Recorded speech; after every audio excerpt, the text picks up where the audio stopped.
यूसुफ बाबा MIM मुफ्ती इस्माइल कासमी को छोड़कर Samajwadi party की सदर शान हिंद साहिबा। मैं बड़ा हैरान हुआ जब यूसुफ बाबा को स्टेज पर चढ़ते हुए देखा। ये ऐसे मुखलिस आदमी मुफ्ती साहब के साथ थे। 2019 के इलेक्शन में जो नयापुरे में संपर्क कार्यालय था, वहाँ ये सबके लिए कोशिश करते थे, कुर्सियाँ भी बिछा देते थे, यानी लोगों की दिलजोई करते थे। मगर मुझे नहीं मालूम ये क्यों उनको छोड़कर आए, मगर मैं बड़ा हैरान हूँ कि ऐसे मुखलिस साथी, ऐसे वर्कर अगर उनको छोड़कर आ रहे हैं तो शहर में बदलाव आ रहा है, शहर में तब्दीली आ रही है। ये यूसुफ बाबा का चेहरा देखकर मैं यकीन से बोलता हूँ ये ऐसा मुखलिस साथी था। मैं अभी फिर बोलूंगा, मैं उनसे जलसे के बाद पूछूंगा कि ऐसा क्या हो गया कि आपने मुफ्ती साहब का साथ छोड़ा। मैं बड़ा हैरान हूँ। साथियों,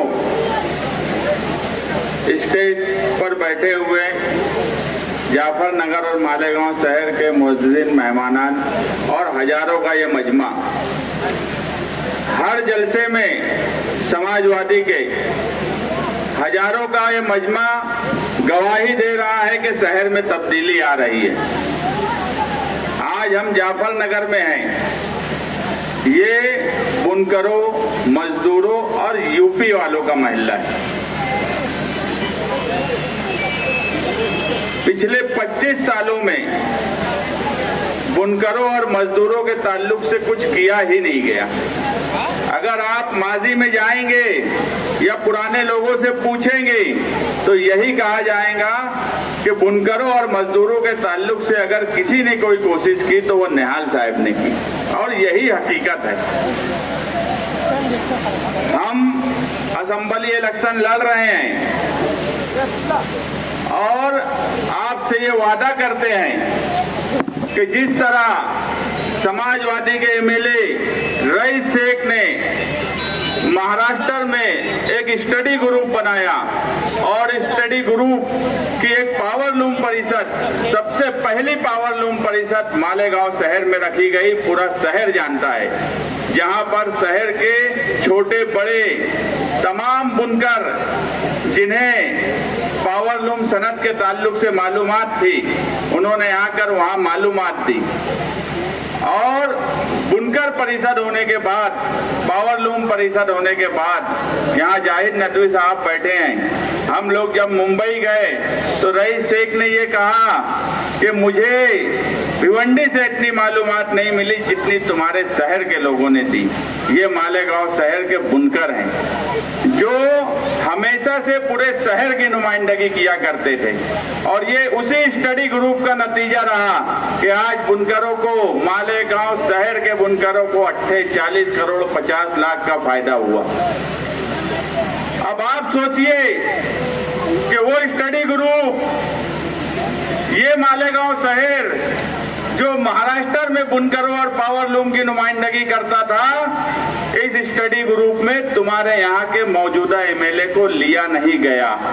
कितने शर्म की बात है इस शहर के लिए, जो शहर पावरलूम की आवाज से पहचाना जाता है, जो शहर पावरलूम बुनकरों से पहचाना जाता है, सिर्फ महाराष्ट्र में नहीं पूरे हिंदुस्तान में पहचाना जाता है। उस शहर के MLA को स्टडी ग्रुप में नहीं लिया गया और झूठ इस तरह से बोलते हैं कि हमने करवा कर दिया। ये शर्म आना चाहिए। मुझे पूरा यकीन है कि मालेगांव शहर के बुनकर, मालेगांव शहरियान ये बात अच्छी तरह जानते हैं कि अगर सब्सिडी मिली तो ये सिर्फ और सिर्फ रईस शेख और अबू आसिम आजमी साहब की कोशिश थी और उसका नतीजा था। आप अगर मालेगांव शहर से समाजवादी का एक MLA देंगे तो ये उनकी ताकत बढ़ाएंगे, अबू आसिम आजमी साहब की ताकत बढ़ाएंगे, रईस शेख साहब की ताकत बढ़ाएंगे। आप सोचिए कि जब मजदूरों के लिए ये जो सरकार थी ना, हमेशा निहाल साहब बोलते थे जब जो बहुत ढीली सरकार होती है, उतार चढ़ाव वाली सरकार होती है, तो उसमें ना सिंगल MLA, एक दो MLA भी बहुत फायदा उठाते हैं। मगर अफसोस के साथ कहना पड़ता है कि सिर्फ अपना जाति फायदा उठाने के अलावा मुफ्ती मोहम्मद इस्माइल ने कोई काम इस शहर के लिए नहीं किया। जब मजदूरों के लिए बांधकाम मजदूरों के लिए मंडल बन रहा था, आज भी बांधकाम मजदूरों को मंडल जो बना है बांधकाम मजदूरी का मंडल, उससे कई सहूलत दी जाती है। कम से कम 20 से 25 हजार का उनको बर्तन और दूसरे लवाजमात दिए जाते हैं कि वो अपने घर रख सके। ये नुमाइंदगी अगर वो मंडल बन रहा था बांधकाम वालों का, तो ये मालेगांव शहर के नुमाइंदे की जिम्मेदारी नहीं थी कि पावर लूम के लिए भी एक मंडल बनाए। ये जिम्मेदारी पुणे के एमएलए की थी क्या, औरंगाबाद के एमएलए की थी क्या, बंबई के एमएलए की थी या किसी और शहर के एमएलए की थी? मालेगांव शहर में लाखों मजदूर, हजारों मजदूर मालेगांव शहर में है, तो मजदूरों की पावर लूम मजदूरों की नुमाइंदगी कौन करेगा? मैं आपको यकीन दिलाता हूं, मालेगांव शहर के मजदूरों को अगर 20 तारीख को आपने साइकिल निशान पर वोट की और शान हिंद असेंबली में पहुंची, तो हम मजदूरों के लिए जरूर एक मंडल बनाएंगे जहां से मजदूरों को सहूलत दी जा सके। हमको समझता है कि कानून कैसे बनाया जाता है और किस तरह से कानून बनना चाहिए। अगर कोई कानून बन रहा है तो उसके पैरेलल में हम दूसरी बात कैसे रख सके, ये हमें समझता है। हम आसिफ शेख की तरह अनपढ़ जाहिल नहीं है कि लॉलीपॉप कुछ भी देंगे और वो मान लिया जाएगा। सोलार सिस्टम पे भी वक्त नहीं है, आगे बोलूंगा कि सोलार सिस्टम क्या था। ये भी अजीत पवार के पास पहुंच गए थे कि सब्सिडी हमने दिलाई। अरे स्टडी ग्रुप बना, उसकी मीटिंगें हुई, स्टडी ग्रुप की रिपोर्ट आई, रिपोर्ट मंत्रालय के मंत्रिमंडल में पास हुई, ये सब कुछ हो चुका। उसके बाद तुम जाकर वहां गुलदस्ता देते हो और बोलते हो कि हमने कराया। बिल्कुल बोगस बात है। सिर्फ और सिर्फ स्टडी ग्रुप से पावर लूम सब्सिडी अगर मिली है तो उसका सिर्फ और सिर्फ कोई सच्चा हकदार है तो समाजवादी पार्टी है, इसके अलावा कोई नहीं है। मैं हमेशा से बोलता हूं, बड़ा दावा करके गए थे जाफरनगर के जलसे से, यहाँ से गए थे पवारवाड़ी पुलिस स्टेशन, बोले धरना दिए 2-4 घंटा, इतना टाइम है इनके पास, असेंबली इलेक्शन चल रहा है, मिनट की फुर्सत हमको नहीं है, इतना लोग हमको बुला रहे हैं। इनको कोई बुला ही नहीं रहा है, इनको इलेक्शन लड़ना ही नहीं समझ रहा है।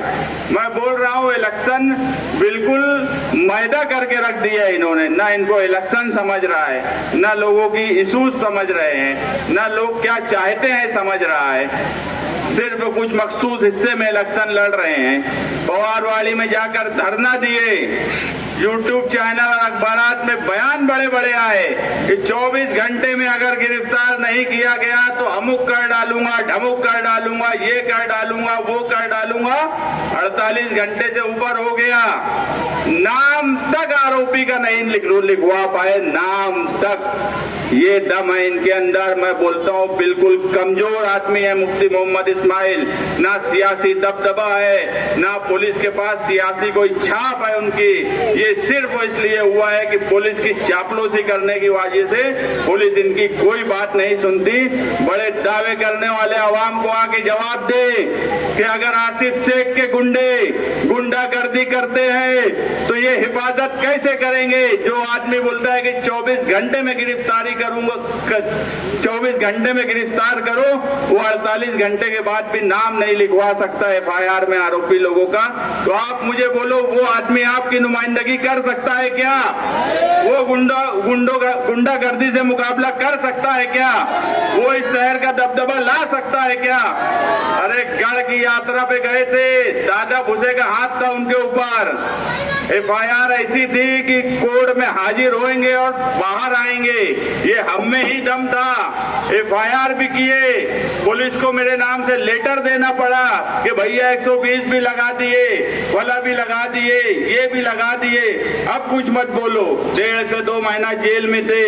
ये दम अगर किसी में है तो सिर्फ निहालियों में है और किसी में नहीं है। हम तो निहाली पहले से थे, अब तो लाल गमछा भी पहन लिए हैं और अब निपटना भी हम जानते हैं। लाल गमछा अगर पहने हैं तो यूपी वाले जानते हैं लाल गमछे का क्या मतलब होता है, और ये लाल गमछा ऐसे ही नहीं पहने हैं। निहाली जोश और लाल गमछे का वो दम बताएंगे, और वो दम हम में है। इसीलिए बोलते हैं कि दबदबा था, दबदबा है, दबदबा बना रहेगा। आप अगर इस शहर से गुंडागर्दी, इस शहर की नशा व रसिया का बाइकाट अगर होना चाहिए, उसकी रोकथाम होना चाहिए, तो आपको एक मजबूत उम्मीदवार देना पड़ेगा। जो लोग कहते हैं कि ये वोट काटने के लिए आए थे, आज खामोशी से घर में 8-10 लोग की मीटिंग कर रहे हैं। अरे मुकाबले में तो यही आ गए। मैं आपको बोलता हूँ, जाफरनगर में जब दौरे पर आए थे तो जाफरनगर के लोग नहीं थे उनके साथ, आयशा नगर में उनके पास आदमी नहीं है, हुड़को कॉलोनी में उनके पास आदमी नहीं है, दातार नगर, मदनी नगर, नुमानी नगर में उनके पास लड़ने के लिए लोग नहीं है। इस्लामपुरा, नयापुरा, बेलबाग, इस्लामाबाद, किला ये हिल चुका है। मुफ्ती इस्माइल को वोट देना सीधा सीधा मतलब है कि आसिफ शेख को मजबूत करना। आज मुकाबला जो है पूरा शहर देख रहा है। 8 दिन में इलेक्शन चेंज हो चुका है। हमने 3-4 साल से जो मेहनत की है उसका नतीजा है कि आज इलेक्शन में हम डायरेक्ट मुकाबले में हैं और इंशाअल्लाह हम इलेक्शन जीत रहे हैं। 23 तारीख को ये शहर को एक नया नुमाइंदा मिलेगा। और आपसे एक वादा भी करके जाता हूं कि MPCL जो कलकत्ता की कंपनी है, जो आसिफ शेख के वक्त आई और मुफ्ती इस्माइल 5 साल सिर्फ कमीशन लिए, मुझे यहां तक मालूम है कि एक मर्तबा उन्होंने MPCL के खिलाफ एक तजवीज रखी असेंबली हॉल में, और उसके बाद जो है मुंबई में जाकर कलकत्ता के कोई बड़े सेठ आए थे, उनसे पैसा ले लिए। MPSL से कितनी तकलीफ है कारखानेदारों को, ये हम जानते हैं। मैं आपसे एक वादा करता हूं कि अगर 23 नवंबर को समाजवादी को 1 लाख से ज्यादा वोट आपने दिला दिया तो यकीन मानना MPCL को कलकत्ता नहीं भेजकर बताए तो अगला इलेक्शन नहीं लड़ेंगे। ये आपसे वादा करते हैं, ये दम है हम में, कानूनी समझ भी है कि अगर आपने 1 लाख वोट की ताकत अगर हमको मिल गई तो MPCL को कलकत्ता भेजेंगे, नहीं तो अगले इलेक्शन में हम आपके सामने नहीं आएंगे। ये वादा करके जा रहा हूँ। MPCL की गुंडागर्दी और ये सब को हम खत्म कर सकते।